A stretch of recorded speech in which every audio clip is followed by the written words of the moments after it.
Hey, this is Robbie, and today I'm going to teach you how to make this into this. So what you're going to need to do is find some plastics which have the number 2 on the triangle on the bottom, which stands for HDPE, which is a fancy way of saying plastic. So what you'll have to do is cut all these pieces up into smaller pieces, and then that way when they melt, it'll be a lot easier to manipulate them and mold them. So in order to take care of the blank, you're going to need an old pan that you can put in the oven, or you can use a toaster oven, some parchment paper to keep it from sticking to this, and then some gloves that you don't mind getting a little dirty, and they'll definitely keep the heat and things from melting to your hand. So you just want to have all the pieces on the pan somewhat together but not completely piled up, so that way they'll melt more evenly, and then you can squish them together.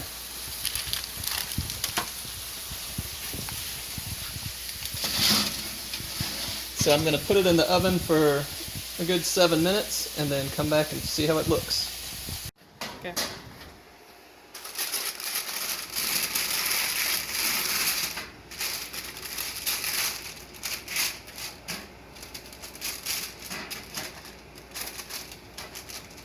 Take this little box that I made out of, you guessed it, scrap wood. So you just shove it in there. You want to make sure, again, get rid of all the air bubbles and pockets that you can.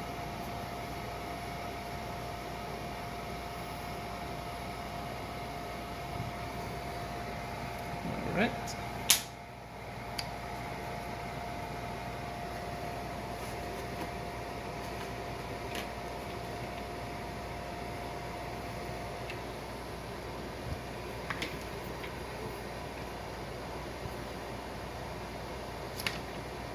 So we'll just let that set for a little while, and it should take shape in no time, and then we'll put it in some water to cool it down. Okay, so it's been about 10 minutes, and it should be enough time for this to have taken shape. Which it may not be that easy to pop out. Sometimes it sticks in there a little tougher. But we'll put it in some water for a few minutes, because even though it's cool to the outside, the inside is still pretty hot.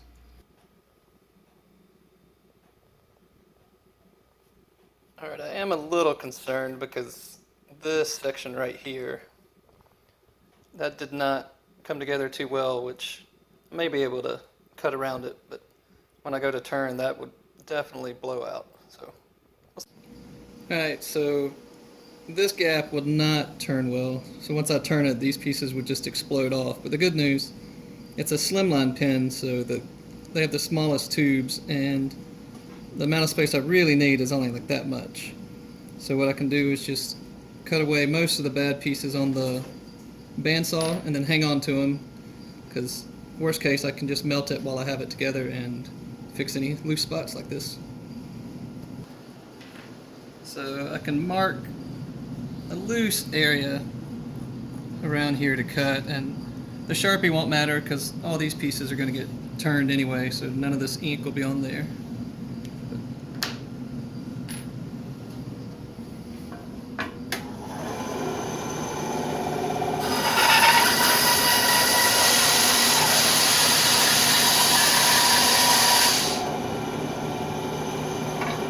Alright, so most of that bad empty spot is gone, and now we have to just drill a hole, insert the tube, and see if it'll stick.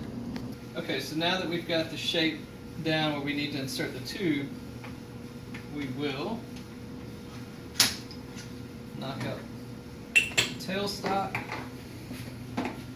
put in the drill chuck, which you could use a drill press to do this, but I prefer to drill the blanks on here just because it's a lot straighter and less movement from side to side like I would have on the drill press.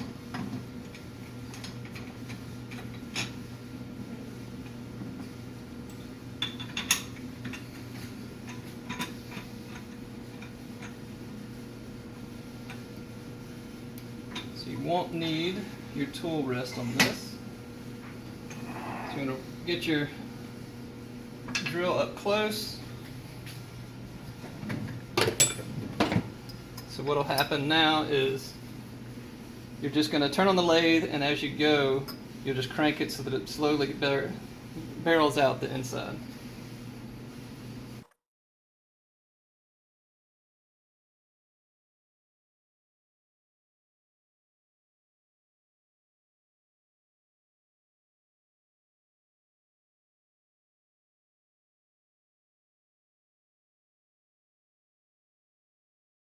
Now what we have to do is we have to get this tube to stay in here, which we'll do on super glue. And just to give you an idea, here's another one that I've already done, which will be the other end. So I don't want to get super glue all over my hands today, so I will put this on here.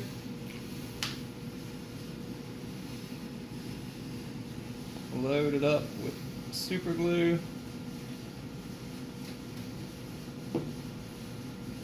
Go about halfway through, and then go ahead and get it where it's stuck. But you can see it's not even going to stick right now, which is fun, because what we can do, see if this glue will set. If not, we'll just take the torch and kind of melt the end so it goes over just a touch to keep it in place. So now what you have to do is make sure that your tube is flush with the end. So like this one has already been taken care of here and here. So there are two different ways you can do that. One is to use a barrel trimmer. So you just put this end down here, and you just keep slowly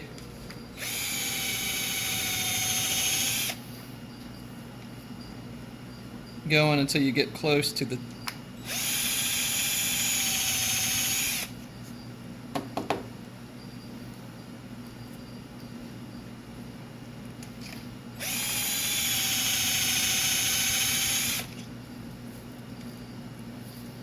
it's like confetti. Alright, so it's not coming out this side, which was my concern. So we're pretty good there.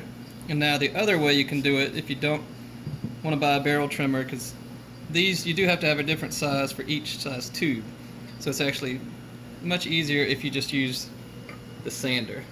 But before you do that, you want to make sure that your table is square with your disc sander.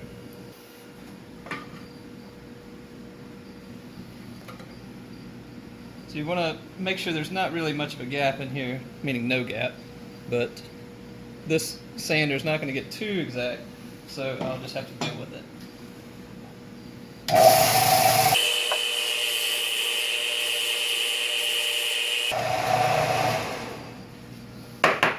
So a couple of things as you're doing it is, if you go back and forth and kind of rotate it, it does make it where you don't get too much of one type of groove.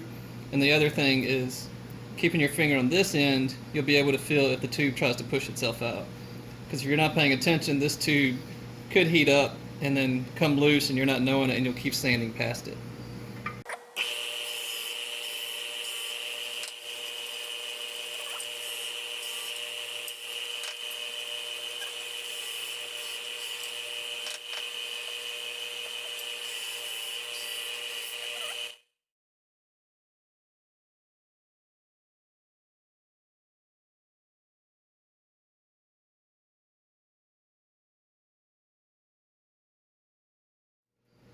And then since these are so fragile and more prone to kick out, I'm going to go ahead and get rid of the sharp edge on the bandsaw, so when I turn it's less likely to kick out.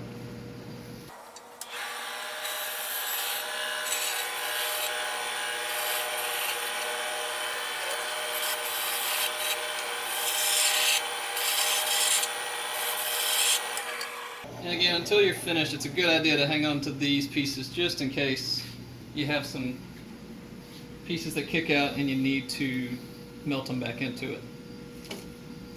So now that we're all square here, we will take it to the lathe.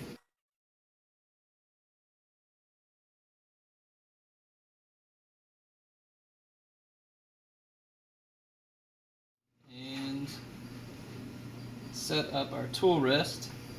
And you want to turn just to make sure before you even turn it on that nothing's going to hit and you're not too close, because last thing you want to do is get close, turn it on, and have it just hit that and explode.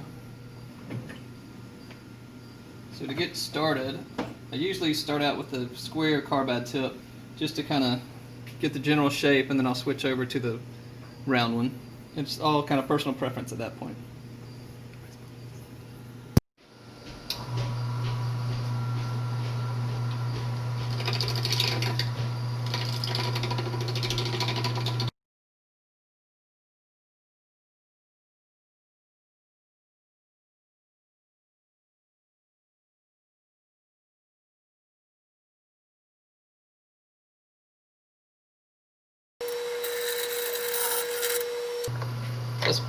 It's pretty obvious that mine are still not round yet, but you can always tell without turning it off by just putting your tool here, and when it bounces that much, that's a good way for you to tell that it's not smooth.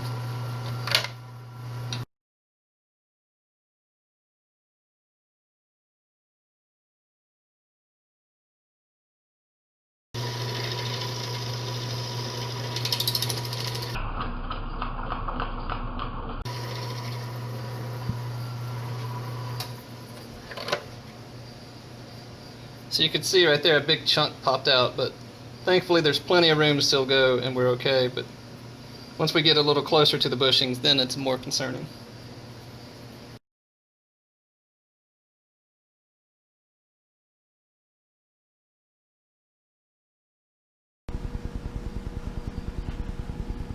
So with this kind of material and acrylics, you don't want it to sand too much because then it'll get hot and kind of loosens up in here. But I'm going to use 600 grit just to get rid of some of these rough edges, then I'll hit the micro mesh.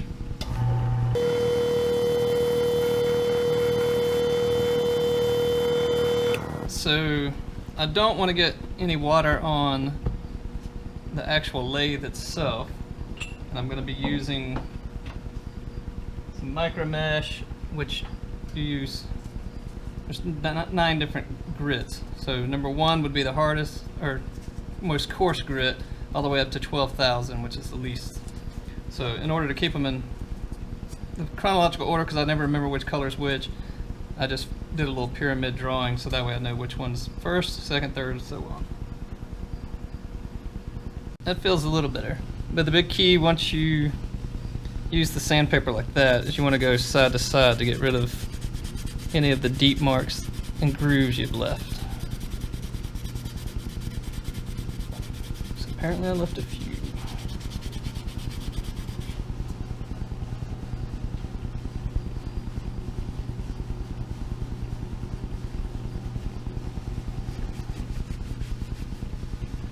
Alright.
So now that everything's off the lathe, it's time to assemble the pin.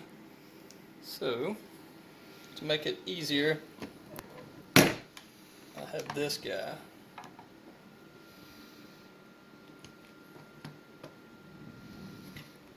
There's that.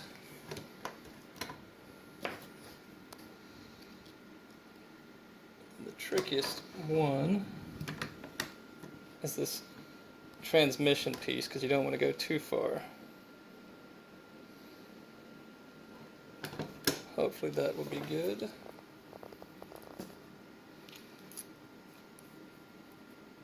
Nope.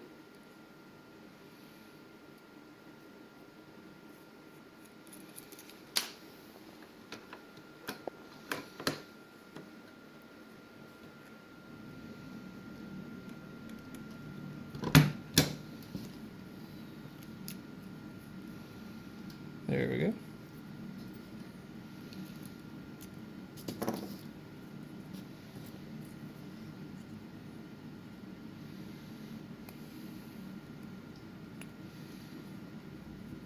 Then you can find the piece that's a little rougher that had all the blowouts, so we'll do this one and hide it.